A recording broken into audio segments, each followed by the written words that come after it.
Hi, everybody. Welcome. It's good to see you all. I've seen a lot of you over the last couple of days and then a lot of new faces as well, so I really appreciate you taking the time to come out on this rainy, dreary day. I know there's lots of events happening on campus, so I really appreciate that.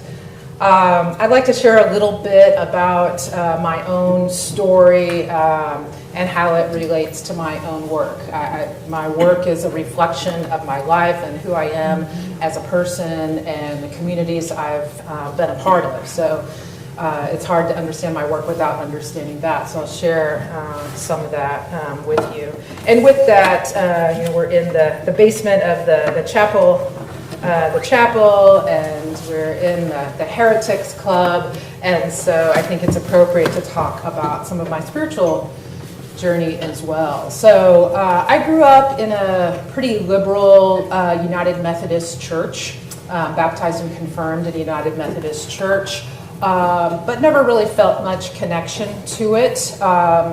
I didn't feel extreme disconnection or hostility to it necessarily either, but pretty much floated away from it in my teen years.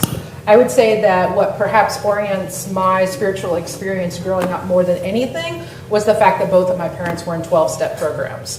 So 12-step programs really informed my upbringing in a lot of ways. But my teen years and my years of my 20s, I survived. I didn't really have any connection to formal spirituality. I survived on music and books and recreational drugs and all sorts of things that some people tend to do. And this was me finding my way through teens and through 20s. Yeah, in my mid-20s, I started working at a domestic violence shelter. And actually, I think it's really important to understand how I came to that work. Interestingly, when I was 25 years old, my house burned down. And lost everything in my house, and including my 2 kitty cats that lived there. But it really gave me a chance to reevaluate my life. Actually, at that time, I was working on a second master's degree, and I always say the second master's degree is always a cry for help. But I was working on a second master's degree in Slavic languages and literatures, of all things, and this happened to me, and I said, you know what? Where is my life going? I'm not really sure, and I don't think it's translating Turgenev, as it turns out. And so I started volunteering at a battered women's shelter. I got this flyer in the mail, and there was an opportunity to volunteer, and so I signed up and did it. And that really changed my life in a lot of ways. This was a feminist domestic violence shelter. We made all of our decisions by consensus. It was a non-hierarchical organization. We identified as an anti-oppression organization and really changed the course of my life in terms of my own understanding of myself and of being in community and of doing anti-oppression work and how to actually do that in structured ways that can be liberatory. But there were also problems as well. I eventually got burnt out from that work. I went on to do some other work around domestic violence and sexual assault and economic justice. But I eventually got burnt out. I really just didn't have the resources I needed to take care of myself. The organizational context really wasn't providing it. Couple that with a relationship that was kind of going downhill, and it was kind of a recipe for need to start over, need to figure out what's going on. And so I found my way to a Zen center. And I didn't really know what you would do at a Zen center. Saw an article in the local newspaper in the religion section about a Zen center. I was like, what would you do at a Zen center? I'd read some books on Eastern religion and philosophy, but still really didn't know what it was all about. And that would be a very life-changing event for me. I learned how to meditate. I went on some intensive retreats and started to feel a real change in my life. Eventually, at some point in there, I start to get my PhD in social work. I decide with the domestic violence work I was doing, I really wanted to translate that and went and got my PhD. I eventually found that Zen wasn't exactly the right path for me, so I found my way to yoga, and I found my way to other forms of Buddhist practice, And today I find myself practicing a form of Buddhist meditation called Vipassana, which is really what the secular mindfulness tradition is based on. And that works really well for me. With the yoga work, that was really an important part of my journey as well. Really began to have a more embodied existence, and began to be in more of a compassionate relationship with my own body, in terms of understanding it, loving it, accepting it. That's still an ongoing journey, but that's certainly something that was helpful for me. And so I always had this question, though, about what is the relationship between personal transformation, like the changes I'm experiencing in my life as a result of these spiritual practices that I'm engaged in. What is the relationship with that and social change work? What is the relationship between individual change and social change, or individual liberation and collective liberation? And that's just been really the most important question for me for the last 20 years of my life, and it has really guided my work. Eventually, it led me to develop some ideas around healing justice, and so maybe I'll say a few words about what I mean about healing justice, and then kind of move forward with some aspects of that I think are maybe of interest here. So healing justice is this idea that, as we're changing the world, as we're changing systems, creating social change, we also need to change consciousness, and we need to do healing work for ourselves. The idea that oppression and trauma and intergenerational trauma is impacting everyone at the level of the whole self, in the body, in the mind, in the heart, in the spirit. And so that there's work to be done there, that we need to attend to that as much as we attend to making systems change and going to protests and organizing, that's part of the work. And this is really kind of a new idea in some ways in the last decade. Social movements of the past really didn't quite as much attend to this. I think feminists and environmental justice activists did innovate some work in the realm of process-oriented social change, in the realm of consensus building and non-hierarchical organizations. But in terms of the work of working to heal ourselves and each other, and doing that in community, it's a relatively new phenomenon. And also, I think there's a lot of different definitions of healing justice and a lot of different angles to approach it. So also for some folks, healing justice might mean that people who have been victims of abuse or targeted for violence in the community, and who might not have tremendous access to healing and wellness resources, particularly the so-called alternative and complementary ones, that healing justice means creating access for everyone to these kinds of resources, right? So that yoga or meditation or things that are more culturally resonant, like capoeira or aikido or other kinds of healing modalities, meditation on jazz, whatever it is, that these kinds of things be available to everyone. So that's another, I think, different dimension of healing justice. And so really what inspired me to write the book was the fact that I teach social work students. I'm teaching MSW students. They're full-time students. They're in classes full-time. They're also in 2 days a week of unpaid internships. So they're putting in 16 hours a week of unpaid labor on the front lines. They're in, hospitals and clinics and schools and social services agencies and advocacy organizations. They're doing the work on the front lines. And then they're, I teach at a public university. So for the most part, they're working minimally part-time, and many of them work full-time on top of that. So they're really burnt out and exhausted. And the system, the way it's set up, that they're free labor and that they have all of this intense coursework, it's really not setting them up for success. Moreover, they would just often say to me, well, our professors always say you should practice self-care, but then they never really teach us how to do it. They never really model how to do it. They're not really changing the conditions to make it possible.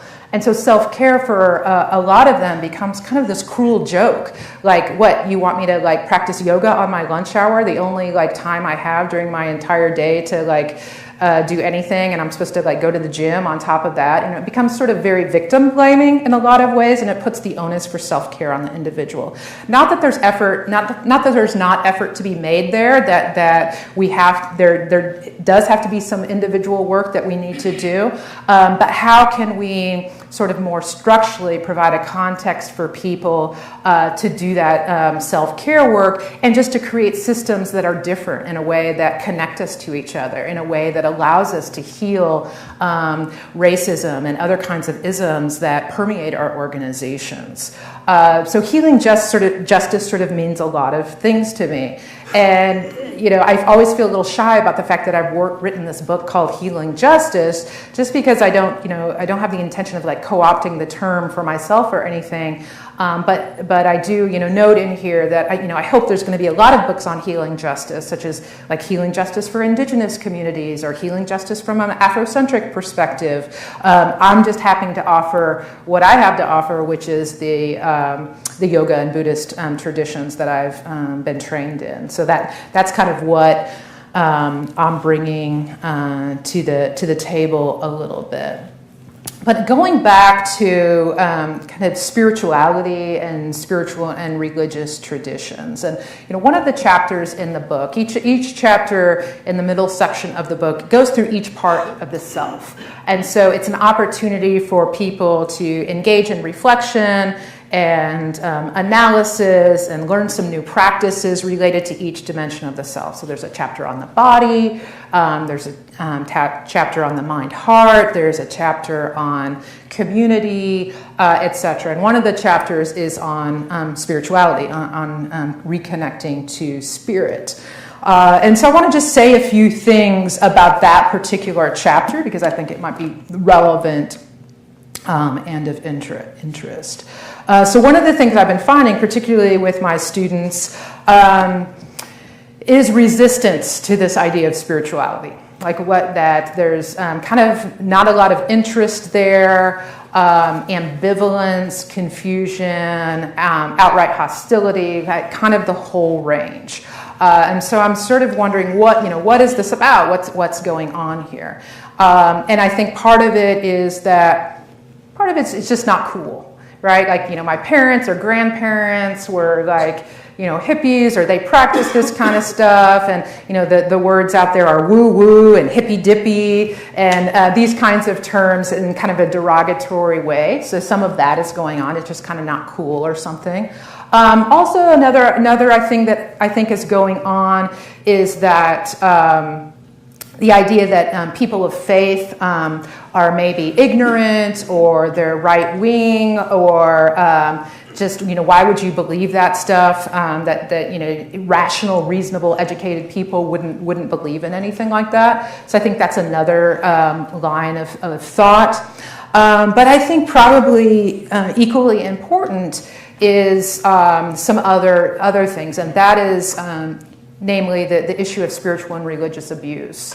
And so in the ways that religions have, proactively marginalized particular populations, for example, Christian church, some aspects of the Christian church, excluding LGBTQ people as just an example, right? And there's lots of examples in history of this exclusion that religions have engaged in, which is very hurtful to people, obviously, as well as spiritual abuse. Just as we, reflect on just the onslaught of trauma that's happening in the news, one of those is the trauma of abuse on the part of priests, of young children. And it's just an incredibly painful phenomena to come to terms with. This idea that, people who we trust our spiritual selves with would violate that. It's so painful, I think, to us as human beings, and outrageous. And so why the heck would I want anything to do with anything resembling any of this, right? So it makes good sense.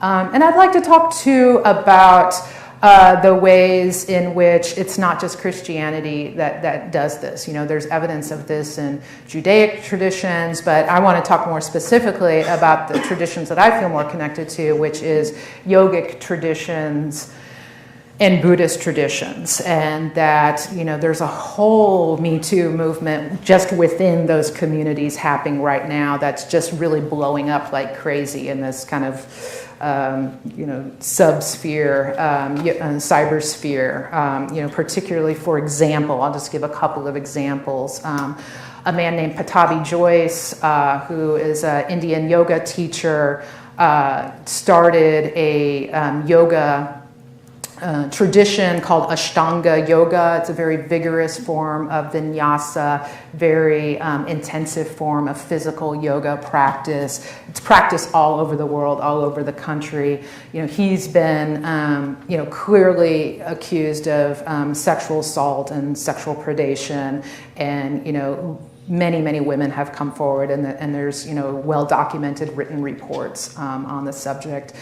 People are coming to terms with, you know, taking down his picture in their yoga studios, and what does that mean for the practice, you know, and what we need to think about the impact on survivors, the trauma of that on survivors. But, you know, can you separate the teacher from the teaching, right? What does that mean when that happens? And maybe you've had this incredible transformation from this tradition, and yet there's this incredible hurt there and this incredible violation there. And how do you suss that out? And so people are trying to figure that out, trying to create spaces to figure that out. Another example in sort of the Buddhist side of things, some people might be familiar with the Shambhala tradition of Buddhism, which came from Tibet and started in the West by a teacher named Chogyam Trungpa. He wrote a book called Shambhala, The Sacred Path of the Warrior, and many other books that are actually quite incredible books. Another one called Cutting Through Spiritual Materialism. And he was kind of known for, he's deceased now, he was kind of known for his crazy wisdom. This idea that, you know, that like you kind of do these crazy extreme things, and it's supposed to teach people certain lessons about, you know, tolerance, about sort of how their own minds are just attached to certain ideas, and you should just sort of accept this. And so it's kind of all within that kind of framework.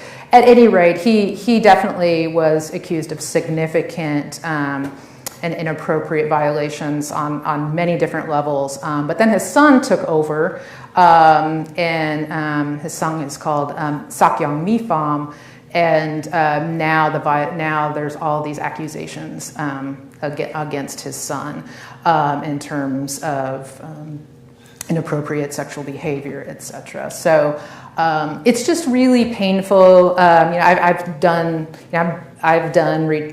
to yoga centers where Patabi Joyce's picture up. I've been to meditation centers where Sakyong Mipham's picture was on the wall, and so, but I haven't been closely associated with either one of those traditions. But you know, it's very painful for people, you know, to kind of go through that, and so. It can be something that when people hear about that, it's like, yeah, I can do without spirituality. That's just pretty crazy. So that's kind of one theme that comes up for people in terms of having an opportunity to do their spiritual work. You know, for me, I'm, as I said, I'm educating social work students, and in social work, we are interested in, you know, working with the whole person. So the clients and the people that they're working with, we want to connect with their whole person. So I'm trying to teach the students to use their whole self to be able to connect with the whole self of the people they're working with or the communities that they're working with. And so we want to be able to connect at the spiritual level, because we know that spirituality, for some people, not everyone, can be an incredible source of resilience when they're coping with the variety of things that their clients are coping with. Depression, anxiety, poverty, addictions, right? All of these kinds of things. And so spirituality is clearly a source of resilience. But then how do we get from a social worker who might be totally disconnected from their own sense of spirituality, may in fact be actually pretty hostile, somewhat hostile, as hostile as social workers get, to spirituality, but then be able to connect with spiritual resources of their clients. So to me, that's an important question. And, you know, I say to my students, you got to work this out. You know, you need to do some work here and work this out, because if you want to be an effective, competent social worker, you need to work some of this out. And I would say, you know, for our own healing, you know, as a planet, as a human global community, I think we need to work this out a little bit, you know, in terms of looking at sort of some of the institutional dynamics and the institutional religions and the way that they have caused harm.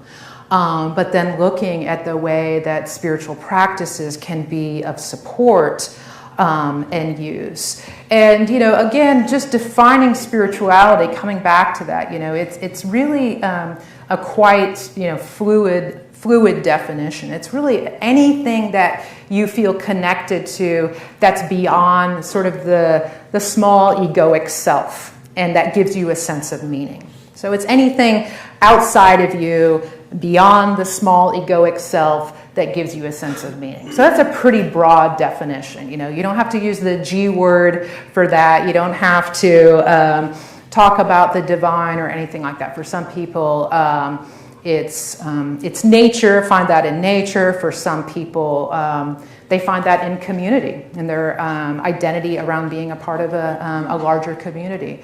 For other people, they find that in the sense of innate peace and well-being that they're able to have access to through various practices that they engage in with their lives. And then I want to talk about one other issue, and that is the question about cultural appropriation.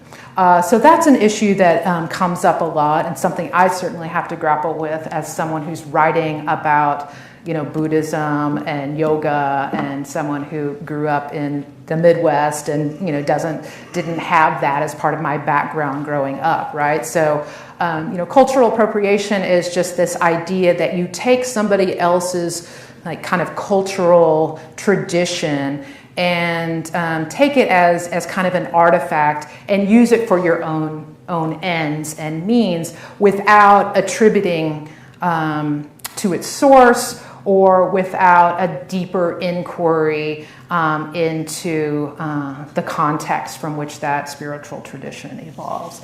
And it turns out that we're really good at doing that in America in a lot of ways because of our tendency to commodify spiritual practice, right? So that's another thing that I like to talk about is the way that self-care and spiritual practices, by extension, have been very much commodified.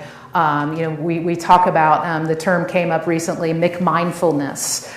This idea that, you know, mindfulness is in corporations now, it's in the military, and all of that is completely stripped out of its spiritual, religious, historical context, including the ethical underpinnings that undergird those traditions. And then we see it in the yoga community as well, right, with the commodification of yoga, buying, you know, cute little yoga pants and yoga tops and yoga necklaces that have symbols from a tradition that people don't really have probably enough connection to really be showcasing. But all of that being said, I do think the reality is that if we look at the history of religions, that religions have always moved and flowed, right? You know, even the history of Buddhism, you know, starting in northern India and Nepal and moving into, Southeast Asia, and then moving into China and Japan and Korea, and then moving to the West, right? So like religions have always moved, and if you can trace the tracks of Christianity, the way it's moved, right? So religions are always going to like evolve and change and adapt to their cultural context. So I think we have to sort of keep that in mind as well, that's like a normal and okay thing too. So I think, I think some of the egregious examples of cultural appropriation would be, doing like Native American drumming or Native American sweat lodges, without any indigenous person present or without, a connection to that particular community, right? But I think there is a middle ground with this, and I think a lot of it is about engaging, if there is a tradition that you're more interested in studying, is just, understanding the history, doing your work about understanding the history and the context from which it came, asking questions and learning, being transparent about sort of the legacies from where these traditions come from, and that, the practice that you're doing now is not exactly, the same as it was 1,000 years ago. And in fact, there was no, ancient practice, that we want to romanticize and glorify as if there was some other era where, everything was transcendent and everything was the same. There was some way of doing things that we're trying to hearken back to. And because all of these practices were very diverse, if the yoga tradition is quite a diverse tradition. I mean, the word Hinduism was coined by the British. It wasn't, it's not that it was something that they referred to. They just used that to come up with a term to explain the constellation of spiritual practices that were taking part in the that were taking place in the Indus Valley. I think just having conversations about that, being transparent about that, to me that's part of healing justice, right? The spaces that we're in terms of the healing spaces that we create in our communities, on campuses. How are those inclusive? How are we inviting everyone into those spaces? How are they culturally resonant with people from diverse backgrounds? And so that's part of the work, I think, of healing justice as well. And it's challenging work, but I think we can do it together. Move forward together. The challenge is not to get paralyzed and do nothing, because spiritual practices work for people. They transform lives in terms of helping people to be more clear, to be more compassionate, to not let their old wounds run the show, and to be in community with each other, and importantly, to be empowered to impact change in our communities. So I really thank you for your attention, and I look forward to some engaging Q&A. So thank you.